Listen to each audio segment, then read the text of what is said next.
Hello and welcome to a new video. In today's video we're going to take a look at the current #1 in the world with their gameplay here as well. So no games that I play, games that I can analyze.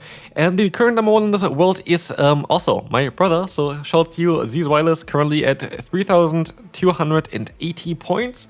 And we have some exclusive gameplay with a very interesting team where I didn't know which Pokemon I should put on the thumbnail. Is it the Tinkaton? Is it a Tauras? I think I'll decide more safe for the Tinkaton. But yeah, very cool team here. With a Tauras and Tinkaton, two #1 in the world is kinda mad. Also, my brother is doing a podcast, by the way, with a caster as well, Speediest Chief. They recently started a YouTube channel, so I'm just gonna link them down below. If you want to give them a follow there, I would really appreciate it. I want to see on how strong our community is. Let's see on how many followers we can give them here as well, because I want to kind of say thanks as well for sending in the gameplay here. Gameplay recorded, I don't know if you're gonna still see it in the end thing, at 1 AM in the morning, or like near 2 AM in the morning, so that's the best time to play apparently. But we want to have a team here with the Paldean Tauras. The Paldean Tauras definitely gonna go to town here against Ferret. We're going to have the Tinkaton, which is really cool, and the own Ferret here, which is kind of nice. As you see here, Paldean Tauras has access to Trailblaze plus the Aqua Jet, which is a cool moveset. Here the opponent is baiting you, but you still have 2 shields, so you don't really have to take a risk here. You can just go for the full farm down, get the energy for that Clay Doll, and we will see here that 2 Aqua Jets are definitely going to be enough. As we see the fast move coming through here, you should be able to win this battle with a back-to-back Aqua Jet, not Aqua Tail. But actually, they still get to move. But do they have Ice Beam Rock Tomb? They have Rock Tomb here. That means they can still survive it. So yeah, the charge moveset was not ideal for this scenario, but I don't think that Clay Doll runs a specific moveset for Paldean Tauras. Paldean Tauras still actually wins this one. Then we can move on to the second battle. I have the battles a little bit slower than usual because I kind of want to just more analyze it here, as yeah, those are battles at the literally top of the leaderboards currently, and I want to see what's going on. I also want to see what's going on with a Bulldoze on the Tinkaton. This is a moveset that I was kind of curious about because I saw more people running Bulldoze on it. And Bulldoze is the cheapest move to get to for this Pokemon, has the option to debuff the opponent, but doesn't really do that much damage. So I was kind of curious on how good this is going to be. But here they're running it together with Play Rough, so dropping the Heavy Slam is an interesting choice, but I think it's the best choice. I think I talked about it as well before, where I thought it was the best idea to do it like this. And we're gonna see here the Jellicent swapping in.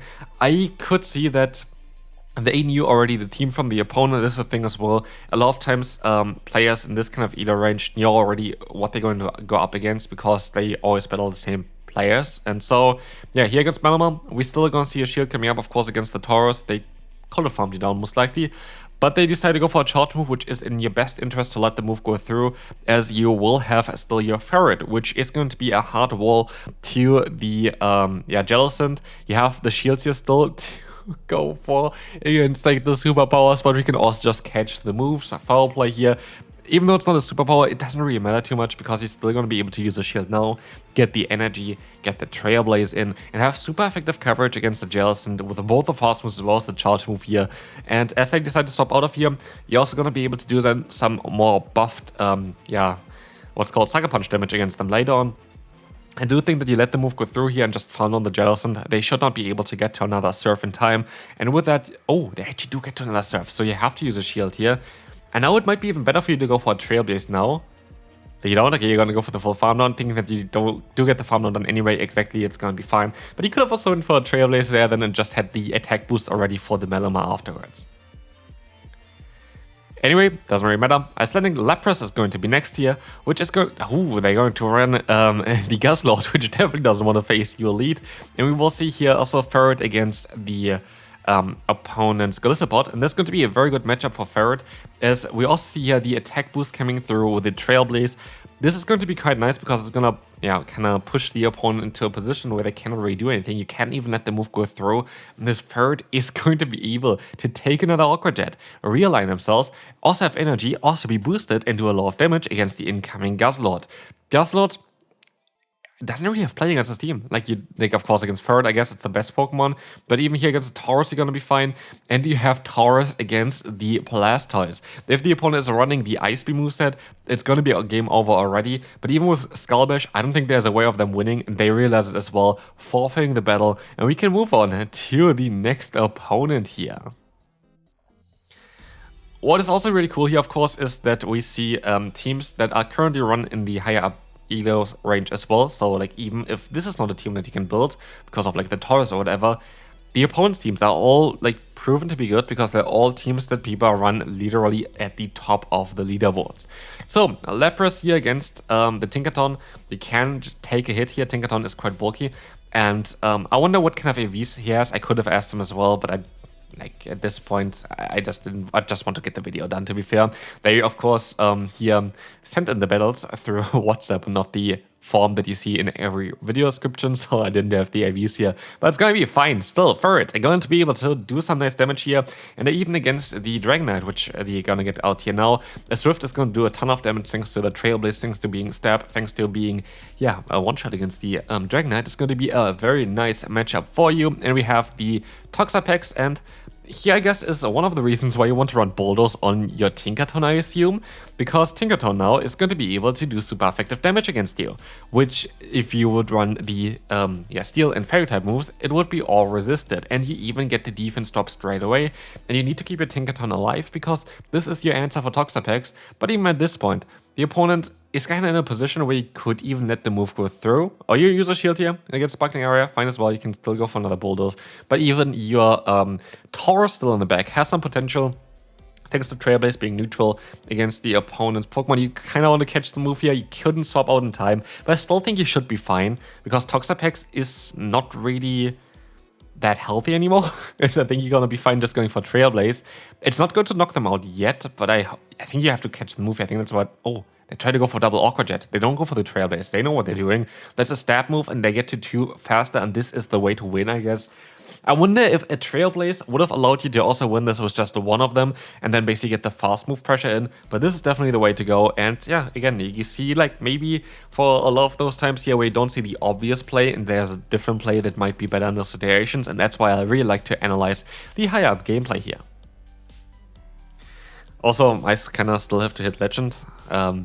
Yeah, I will do that for sure. Like, I am currently actually struggling a little bit. Not really because of the teams, because I have to play some meme stuff. I tried to play Flapple yesterday as well, and as you didn't see, I saw a video, I dropped it eventually.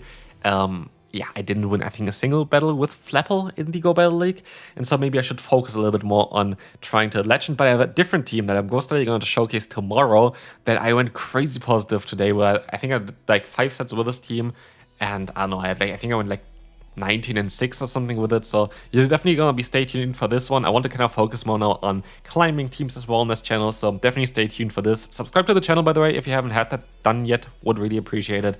As you go see Jumpluff here against you, the cool thing about Jumpluff is that yeah, this Pokemon is going to have only resisted damage against you, like literally against any steel type, to be fair. It only has resisted damage, which is nice. And here we see the Mara coming back in. You can still go for that Play Rough, which is going to be great because you're going to get the shield. Now it's down to the Tauros. So, my question is, do you go for Aqua Jet or do you go for Trailblaze? I think both of them should be enough to knock them out here. One is going to boost your own attack, you go for Trailblaze. So you kind of want to get the boost for the next matchup afterwards. I do think that's a better play as well. We get the shield here, and let's see, they're going to have to go for a shield here as well. Let's see if we're going to be able to win this battle. It is going to be a Bone Club coming through. They're very likely going to try to catch the move. They do catch the move onto the Feraligatr though. That's a super effective hit coming up against the Feraligatr, putting them into farm down range as well. And now it's just down to Tauros. Can Tauros win the battle? Tauros can win the battle. I did not expect that Tauros would be such a meta breaker in the current meta. I don't know, like, interesting thing to see here. But let's take a look at a matchup against Weedle. And we have 2 Tinkatons against each other. That is hilarious. Let's see what we're gonna see here in terms of the matchup itself. We see a Bulldoze coming through. Super effective hit. I guess even in the mirror matchup, having Bulldoze on Tinkaton is worth it. We see a defense drop straight away, which is going to be great. It's not a guarantee. I think it's a 50% chance to get a defense drop with your Bulldoze. We will see here no defense drop against you. That is perfect, because now this Bulldoze is going to do way more damage than the opponent's next Bulldoze, which is going to be great. We see no debuff here this time around, but as you're going to see, you're mostly going to even end up close to the orange health here still. Yeah, a little closer at least. And you wouldn't see Peter, so you mostly have a little bit more attack than the opponent's Tinkaton here. Weedle Tinkaton, and we have a Claydol in the back. Weedle is definitely a friend of running all the Rock Tomb users currently. We might see a shield coming up here because we don't.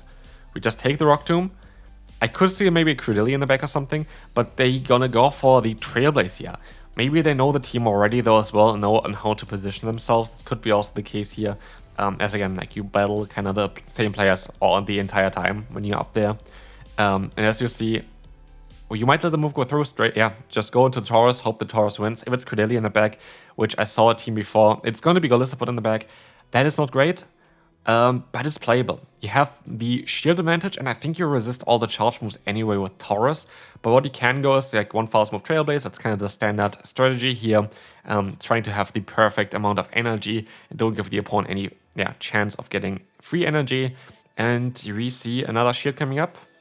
No, we don't. Aqua Jet. It's not going to do enough damage. As said before, everything is resisted here, and that the opponent can go for. They have the Aqua Jet coming through here as well from the tauras. Can you outspeed them? Are they going to try to catch the move though? They are going to try to catch the move. You predict this. You go into your Ferret to predict the swap into the Claydol. Knock out the Claydol and go for the Swift. This is an insane play here right now. But you still also had the shields left. I think you would have been fine. And we can take a look, in a battle against Rise to the Occasion. We're going to have a Shadow Primeape. That is going to be an interesting one. We will see here the shield. No shield coming up. It was just the Righteous. Yeah, it was just energy for the Righteous. So they just want to play out the Righteous matchup there. Maybe they have Ice Punch. Could be the case. Not close combat. We see the shield coming up. That is great for you though. Generally speaking, they outspeed you. They just have the cheaper move. They have the same energy generation as you. But the thing is here, you do super effective fast move pressure. A debuff would be cool here. You're gonna get another shield. You do get the debuff here, which is kind of nice. And with that, they survive with 1 HP. The thing is here, if they go for Rage Fist, you're gonna be able to take it, and they go for Rage Fist here, which means you're gonna be fine. Oh no, they go for Ice Punch. It's gonna do more damage against the Ferret here. That's a bit more annoying. Drapion is now going up against the tauras. Tauras can take all the charge moves. Everything is resisted. I did not really know that tauras typing is so great in the current meta. Like literally such a great resist. We see the Corviknight coming in next, where you can go for the Aqua Jet. This is going to do a ton of damage against the opponent. You can try to go for another Aqua Jet here in time as well. You go up to 2 of them, and I do think, like, you definitely wouldn't see CMP tie here. There's no doubt about this. Can you knock them out here? Yes, you could knock them out, but you need to keep the energy, I think, for the opponent's Drapion, and that's why you decide to go for a shield here. That's why you swap out into your Ferret. That's why you try to get some more damage onto them with another Swift, and now you have still the 1 HP tauras in the back. But does tauras win the MP tie against the Drapion here is the question. Can we see the KO here against Drapion? I do think you might be able to do that. I think that the Shadow bonus on Drapion kind of gives a wrong perspective on the attack set, and we see here the win on the CMP tie, the win with the tauras. What a game. Again, great gameplay there, great strategy as well from the Zzweilous here. Honestly, like, that's such good games so far. As you're gonna see here, we're gonna have now the final battle for today's video. They only sent me 8 battles here. I would have liked to see even more of this gameplay, because honestly, this was amazing. So again, like, I know you mostly have watched this video now as well at this point. I would really appreciate if we could send in some more battles, because this is very entertaining for me, and hopefully entertaining for you as well. We have here now the Claydol, again, we see the same gameplay here as well. They are usually at the Rock Tomb, go through, then go for 1 fast move Trailblaze, try to boost yourself back up. And Rock Tomb always gets hit after 5 fast moves, after 5 mud steps, so 15 turns for them. You easily should be able to outspeed them now with another Trailblaze, which is going to allow you to get either the shield advantage or the switch advantage. And we will take the shield advantage here today, a double shield advantage as well, and they have a ton of energy. A lot of times they don't run Scorching Sand though, and that makes you kind of good wall here with the Tinkatuff, which is kind of something that seems counterintuitive, but because Tinkatuff's typing is steel typing, both the Rock Tomb as well as the Ice Beam, which is the standard moveset on this Pokemon, are going to be resisted. Annoying here is that there's a Jump Off in the back, which is generally a good matchup for Tinkatuff, but the issue is you're debuffed, so your attacks are doing way less damage. And now is the question, how do you want to play this one? How do you want to play this? Are you going to let the move go through and try to win with the tauras? Are you going to use a shield here? You're going to let the move go through. It's an acrobatics, 1 HP still in this Pokemon, and now it's tauras time.